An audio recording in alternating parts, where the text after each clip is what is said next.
Góðan daginn, kæru vinir, og velkomin. Við erum komin á staðinn okkar og við erum að reyna að byrja þetta með nýjum hætti hvert skipti, en það endar alltaf eins. Við erum svo vanað fyrst. Og kannski bara á þetta að vera svona. Ég veit það ekki. En þetta er ekki aðalatriðið, hvernig maður byrjar. Góðu dagur, náttúrulega góð byrjun og öllu sem við gerum, en við viljum kannski ekki bara tala um það. Við viljum tala um hvað Drottinn er góður. Því hann er svo góður að hann gefur góðan dag. Það er bara alveg á hreinu. En til þess að hann gefi þennan góðan dag, þarf ég að beygja mig svolítið undir hans vilja. En til þess fékk ég allt sem ég þarf til að gera vilja hans. Ég fékk trú, ég fékk heilagan anda og þar með beintengingu við sjálft almættið á himnum. Þannig við sjáum að það getur nú ekkert farið úrskeiðis, en svo gefur hann með þennan yndislega frjálsa vilja sem að ég svo sem hef heyrt menn tala niður til þessa frjálsa vilja, en það er náttúrulega bara alveg skelfileg orð að segja, því að þetta er það fallegasta og göfugasta og yndislegasta sem hver manneskja hefur, þar að hafa þennan frjálsa vilja. Við verðum að læra að meta það sem Guð er að gera. Ég man eftir því einhvern tíma datt ég nú niður í þessa hugsun að tala svona þetta, því manni fannst þetta eins og þér líka. Manni fannst manni nú ekkert ganga en eftir vel með svo margt, og maður fór nú að pæli því að mikið var nú gott ef Drottinn bara tæki bara þetta frá manni og svo gerði maður bara það sem manni vildi. En veistu hvað gerist við það? Horfðu á skepnuna. Hvað gerir hún? Skepnan fer bara eftir eðlis ávísun sinni og hún heldur sig bara þar. Sjáðu hundinn sem þú elskar meir en allt annað í lífinu. Hann bara fer þangað sem þú bendir. Hann stendur og fætur þegar þú býður hann að gera það og gera það sem þú vilt. Hann hefur ekki sjálfstæðan vilja.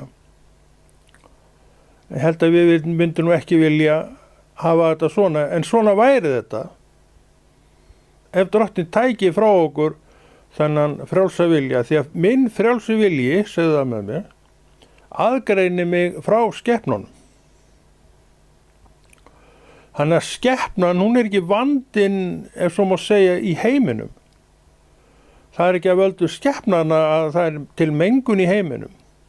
Það er ekki að völdum skepnana að það er til illska í heiminum. Það er að völdum mannsins að þetta er allt til. Veistu af hverju? Hann gaf sig á vald óvini sínum. En áttaði sig ekki á því hverjum hann var að gefast. Og er þetta ekki ennþá með þessum hætti? Hve margir hafi ekki gefist einhverju sem bara var alls ekkert neitt nógu gott. Og sagan meira þess að sjálf talar með mesta hryllingi.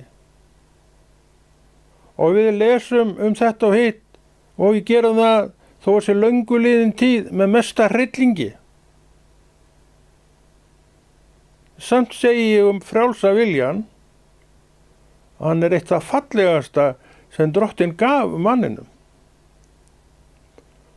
Fallegasta gjöfin sem að ég og þú eigum er náttúrulega trúin, en svo kemur þessi yndislegi frjálsi vilji, og það er frjáls vilji minn sem gerir hvað? Segir mér að taka mér taki og gera Drottni skil í dag. Að því ég er hugsandi, sjálfstæð vitsmun að vera með allt í mér til þess að taka ákvörðun hér og nú. skepnan gerir þetta ekki.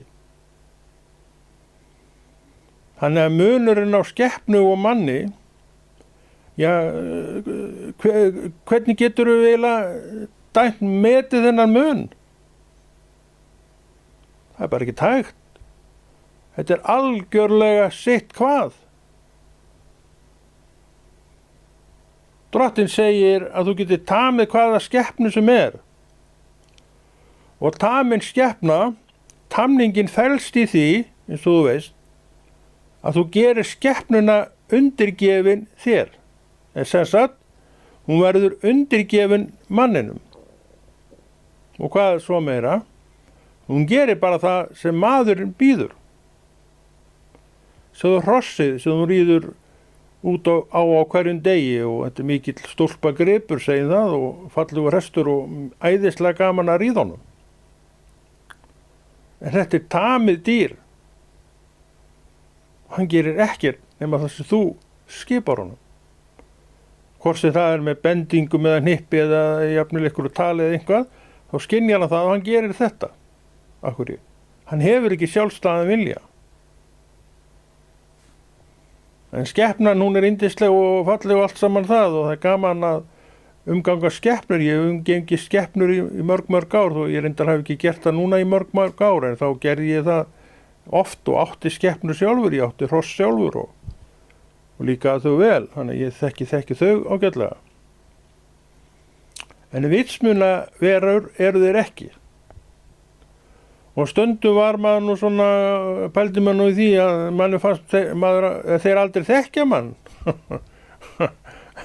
Þeir sýndu aldrei neinn viðbrögð þessi hross sem maður var að koma inn í og þeir hneggjuðu nú svona eitthvað smávegis en sum dýr önnur að maður fann það nú og sá það að þeir þekktu mann alveg, sko. En mér fannst hrossin aldrei þekkja mig þannig séð, nema bara þessi viðbrögð og mér fannst það svona ekki, jú, þeir voru nú vinnalegir og allt saman það, en samt fannst manni sum dýr önnur vera miklu vinnalegri. Þetta er nú aukaatriði. En er ágætis mynd af því til þess að fá okkur til þess að meta það sem Guð hefur gefið okkur. Hann gaf okkur visku, hann gaf okkur vit, hann gaf okkur reynd og hann gaf okkur frjálsan huga og hann er ennþá við líði. Hvað er það sem að færði til þess að yfirgefa Drottinn, segjum það, frjálshugurðinn? Og hvað færði til þess að koma til hans aftur? Frjálshugurðinn. Núna tökum við enn og aftur upp myndina af týnda syninum sem var orðið svolítið þreyttur á kallinum.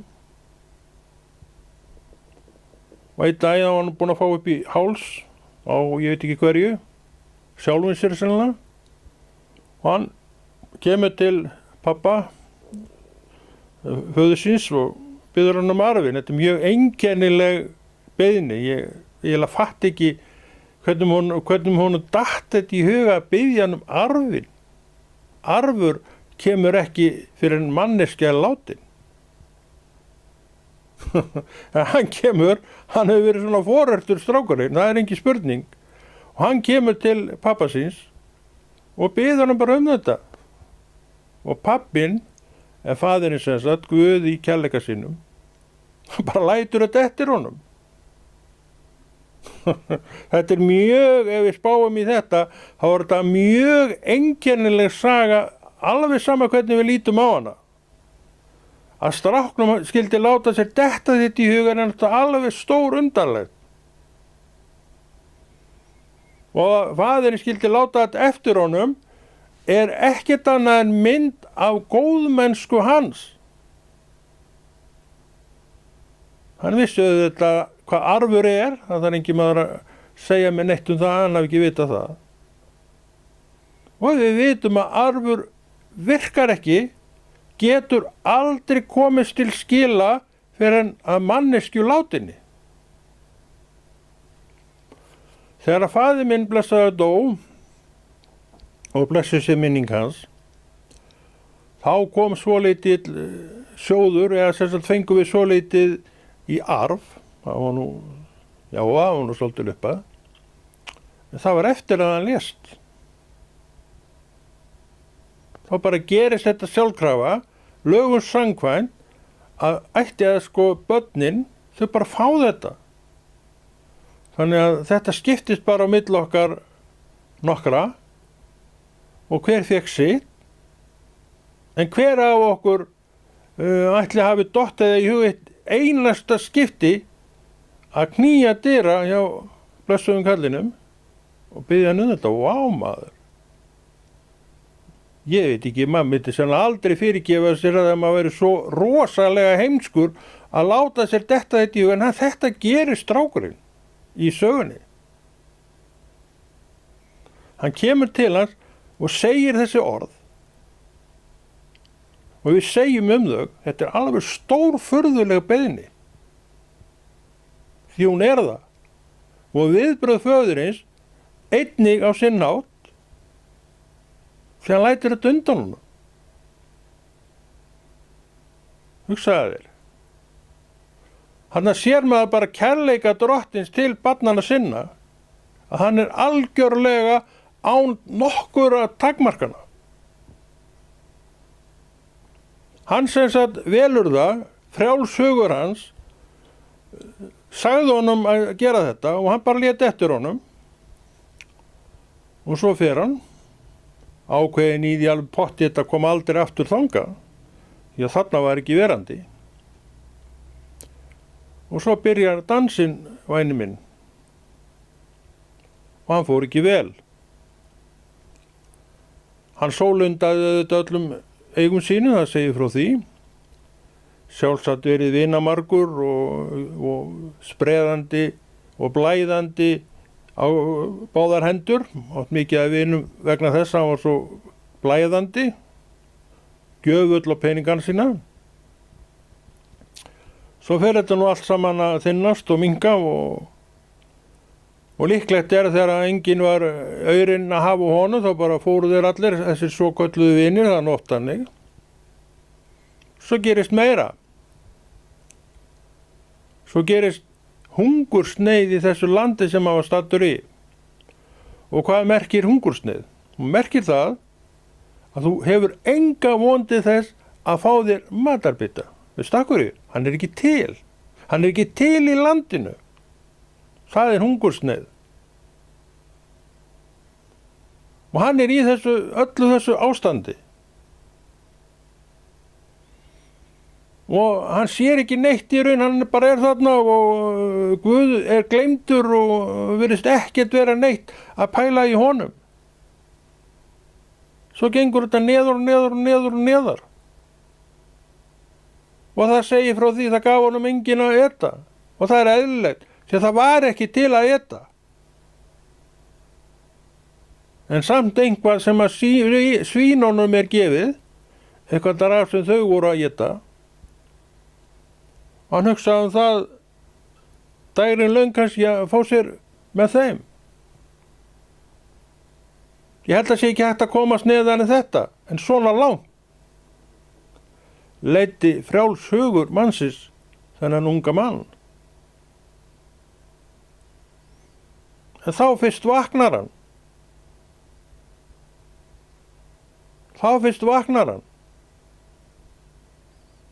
Þá fyrst kemur þessi löngun að sjá til þess að koma aftur til föðunis á þennan ómögulega stað sem ekki var verandi á, eins og hugsunin sjálfsagt hefur verið þegar hann fer fram á þessa einkennilegu beiðni sína.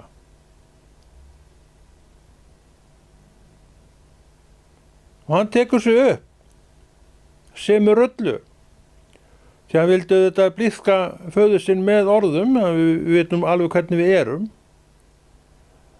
og afsaka sig alveg fram og tilbaka, því að þessi rulla sem hann var, þetta var ekkert annað en afsökun. Og fullkomlega eðlilegt að hann fari með þessa afsökun, því hann náttúrulega vissi alveg hvernig hann hefði að haga sér. Hann vissi, hann fekk alveg fúlgur fjár, hann vissi líka að það var allt saman fyrir löngu búið. En hvað gerðist? Frjáls hugur hans fór að starfa.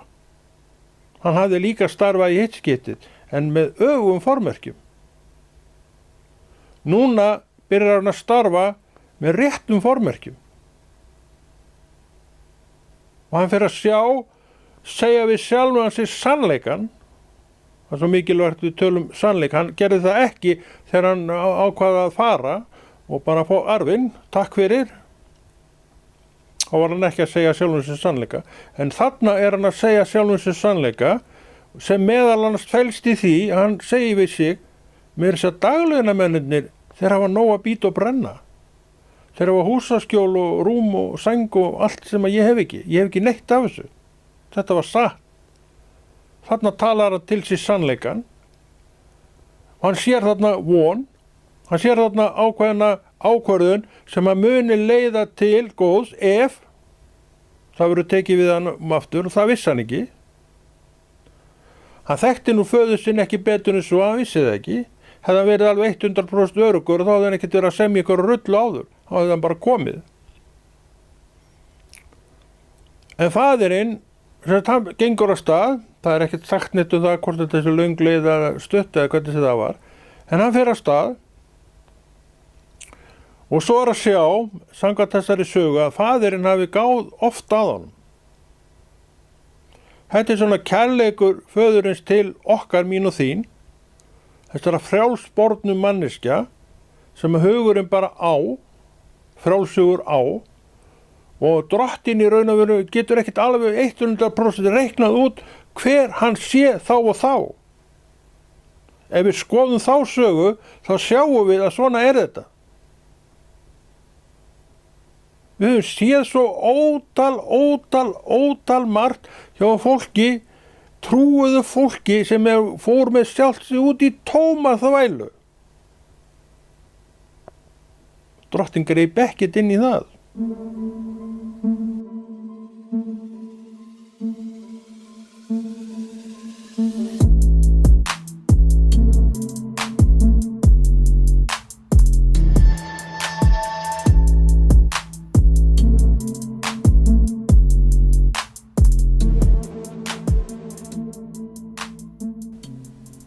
Hann bara gerir það sem hann gerir við alla, mig og þig. Komdu til mín daglega og ég skal fóðra þig daglega og ég skal halda við daglega trúnni svo hún styrkist af daglega. Þetta segir hann. Og frjálshugur minn segir, já, ég ætla að þiggja þetta boð. Og svo hefur verið hjá mér í þessi yfir 30 ár sem ég er búin að vera við þetta. En hvað það að hann er þarna komin á stað og faðirinn komin á staðinn sinn sem hann kíkti eftir stráknum og viti menn, þarna er hann. Og hvað skeiði meira? Hann tók og sprett á móti honum. Fullur af gleði, þakklæti og kærleika til í garð þessa manns sem var með allt, gjörsamlega allt niður um sig þegar hann kom. Allt. Það var ekki heil brú í neinu eftir þessa svakalegu hrakfarir hans. Ekkert. Og hvað segir faðirinn? Hann komst ekki að vegna fagnaðarláta föðurins að segja rölluna sinna þá hún fór aldrei í loftið. Komið með skikki á hann, slátriði alikáruvillnum og við höldum veislu. Það sagði hann. Sonur minn sem var dauður, hann er komin aftur, lifandi. Við munum eftir eldri syninum, mér og þér í söfnuðinum, sem var að streða á akrina, hann var eins og skepnastrákur eigið, dugnaðastrákur. Hann sagði sjálfur hann aldrei fengið neitt. Allir maður hafa nú ekki einhvern tíma sagt þetta sjálfur, hann hefur aldrei neitt. Þú kannski þekkir þetta líka. En þá segir hann við eldri soninn og hann er núna að tala við mig. Allt mitt er þitt. Hann sagði undan, þú ert alltaf hjá mér og allt mitt er þitt. Hann er að tala við mig. Hann er að tala við þig.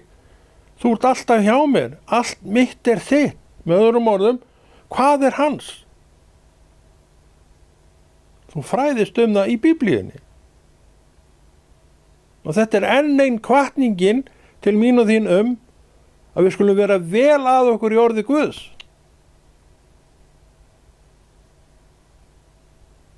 Það er málið. Þá ekki bara þekkjum við Guði rétt. Heldur förum við að læra inn á trúna hvað hún sé.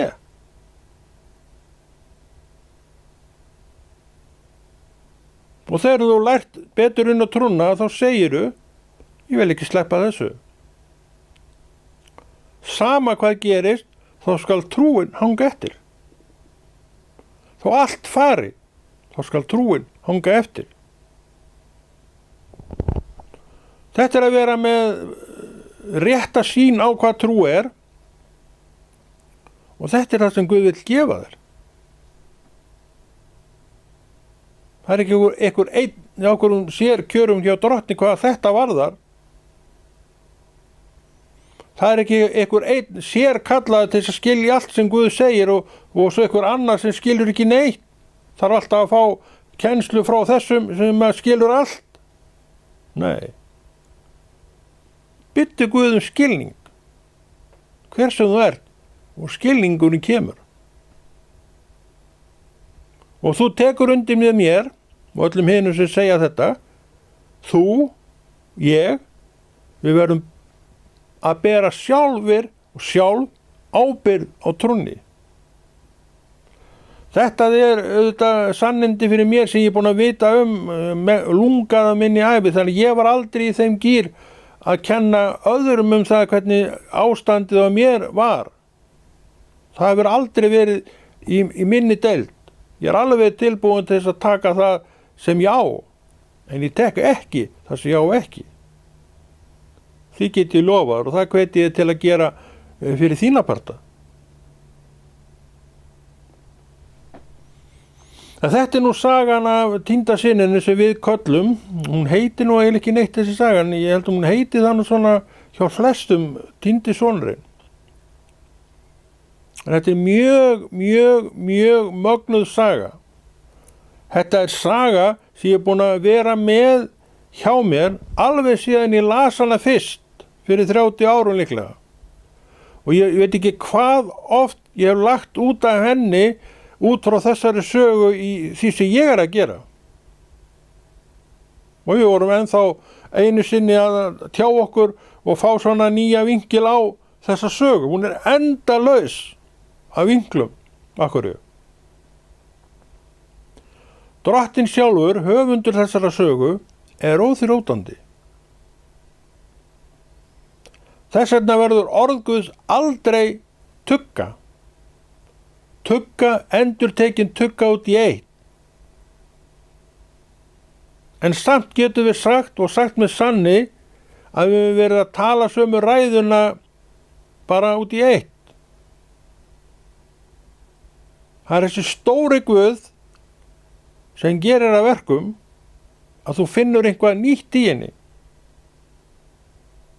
Þess vegna leiðist þér ekki undir ræðu Guðs. Og þess vegna, ef þú vilt, þá getur þú flett upp í gömlum ræðum, hvar sem er, erlendum og innlendum. Og þú getur talað, hlustað á hana og þér finnst þessir menn vera að tala bara inn í andrúmið í dag. Af hverju? Að þeir eru að þjóna risastórum Guði sem tæmist aldrei. En það er hann, lækur lifandi vass. Og lækur lifandi vass streymir til mín og frá mér. Kemur til mín og fer frá mér. Ég er ekki lækur lifandi vass. Ég tilheyri honum hins vegar sem er það. Og þetta er kerfið hjá honum. Það virkar svona. Hann talar í gegnum mann og það er þá þessi lækur Og það kemur áfram frá honum sem talar í þessu tilviki mér, þessi lækur lifandi vast, en hann er ekki minn. Jesús á hann. Hann er hans. Þetta er eitt af því sem að þessi frjálsi hugur minn og þinn getur gert. Hann vill orðið, kannski vildi það ekki eitthvað tímann, fá að beygja sig undir vilja Guðs. Því að hann elskar að leyfa drottni að reisa sig upp í styrk sínum. Þetta eru góð biti.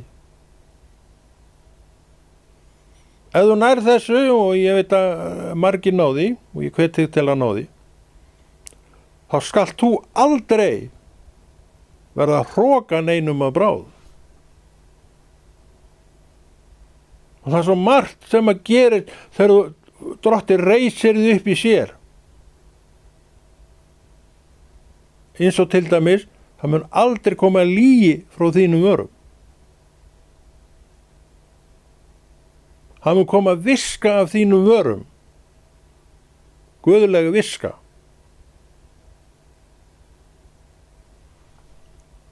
Þetta vill hann gefa þér. Og þarna vill hann ekki heldur fara í neitt manngreinar álit. Hann hefur gefið mér þetta og hann hefur líka gefið þér þetta. Spurningin ertu að nota þetta? Ertu að nota yfir höfuð þær gjafir sem Guð hefur gefið þér? Ég biði þig það að þú gerir það. Því ég veit alveg hvað það er að nota gjafir Guðs. Það er blessun. Það er blessun fyrir eigið líf. Það er blessun fyrir þá sem er í kringu þig. Því að drottinn og gjafir drottins eru leið viska. Og ég lofa þér því að þú þarft á visku frá Guði að halda inn í þessum dögum sem eru eins og þeir eru. Það sem allt er látið vaða. Það sem allt er sagt og öllu hamrað. Þangað menn en ekki lengur að hamra á því og þá taka bara upp eitthvað nýtt. Þannig að það er alltaf verið að hamra á einhverju efni sem við vildum helst að væri ekki. Af hverju? Af því að Guðs orð hefur átt undir högg að sækja allt og lengi. Af hverju? Af því að við þetta kristna fólk höfum ekki verið að standa okkur. Við höfum setið í þægindunum. Við höfum ekki viljað standa upp úr þægindunum. Við höfum ekki viljað láta hrista okkur neitt til. Og ef við förum, gerist einhvað slíkt, því að við viljum ekki taka á því sem þarf að taka á. Það er vandinn. Trúin býður engan hnekki af þessu. En hún verður sýnileg þegar þú sýnir sjálfa þig og sjálfa í mætti Jesú Krist. Trúin býður engan hnekki, af því að drottinn er trúin mín. En hann vill sjá hana virka. Hann vill sjá hana starfa. Og hann veit að ef hún starfar í manninu mér, bent á þig og sögðu þetta saman, í manninu mér, þá er það vegna þess að frjáls hugur minn og þinn hefur tengt mig að hjarta lifandi Guðs. Það er sem sagt mín ákvörðun að þetta sé með þessum hætti. Takk undir þetta með mér. Mín ákvörðun. Minn frjálsi hugur. Þess vegna segi ég það að frjáls hugur er eitt af fallegasta, magnaðasta og merkilegasta sem maður á. Þannig það er ekki rétt nálgun að segja það að ég held að ég þyrfti ekki að vera að burðast með hennar frjálsa huga. Þetta er kjaftæði. Þetta er orð frá fólki sem hefur ekki séð, sem skilur ekki hvað Guð er. Skilur ekki að þetta er það sem aðgreinir mann frá skepnu.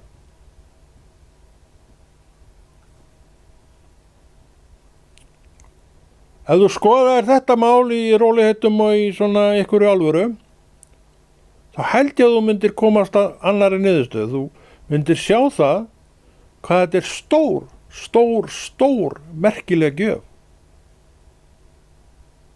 Ég man alltaf eftir því þegar ég sá þetta og ég datt nú einhvern veginn sem ég var að segja ofan í þessa gryfju að segja þetta.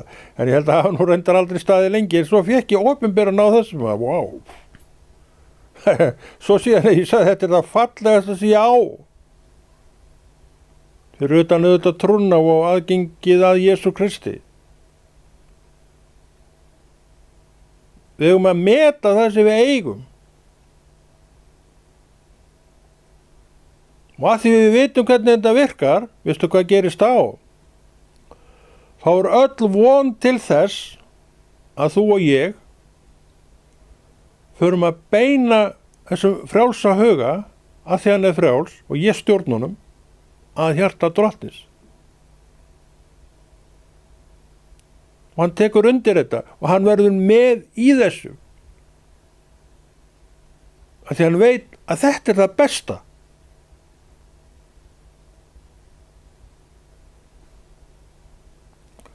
Svona er trúin að vaxa í hjartanu.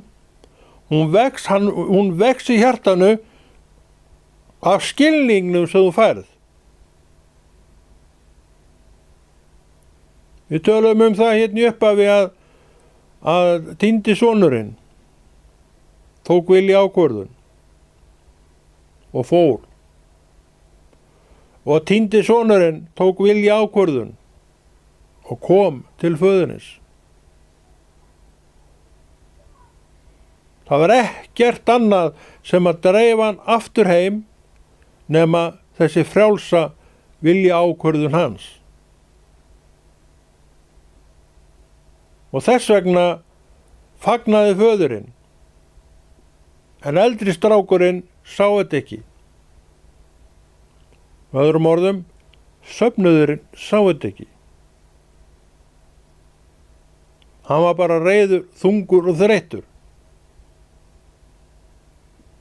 Segjandi eins og strákurinn er látinn segja, eldri, mér gefur þú aldrei neitt. Ég strita þetta frá matnu til kvöld og ég fæ ekki neitt.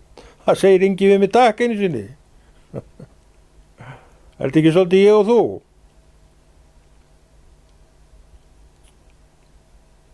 En þá segir drottinn við mig og þig, þú ert alltaf hjá mér og allt mitt er þitt. Og núna veit ég það, hvað hann á við. Ég lesa það í Biblíunni. Það er mitt. Og að það er mitt, skal ég líka nota það. Og ég má það þegar ég vill og ég þarf. Þetta er að temja sig undir það sem drottinn er að segja.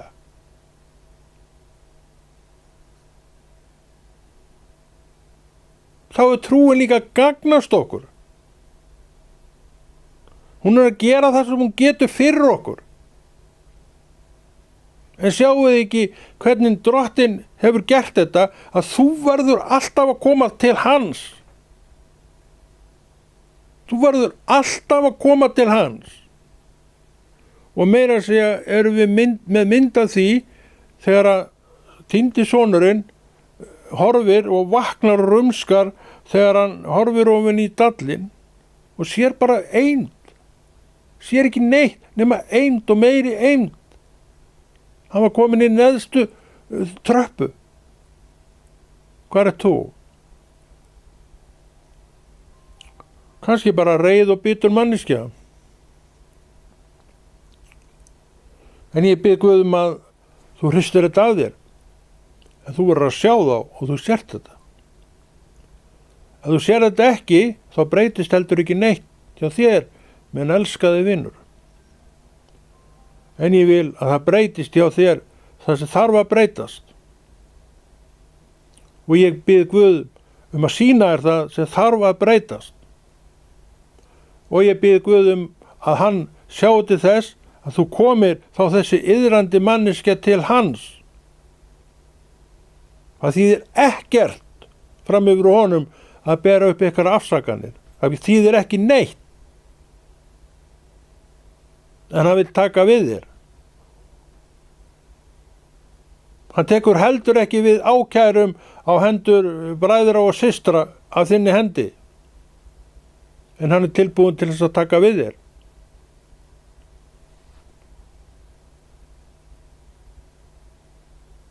Og það boðið sem hann hefur að bjóða. Strákurinn var með þetta á hreinu. Hann var nú reyndar ekkert með það á hreinu. En hann reiknaði með því hann kæmist inn. En að honum yrði tekið eins og hann var tekið, það held ég hann hafi ekki reiknað með.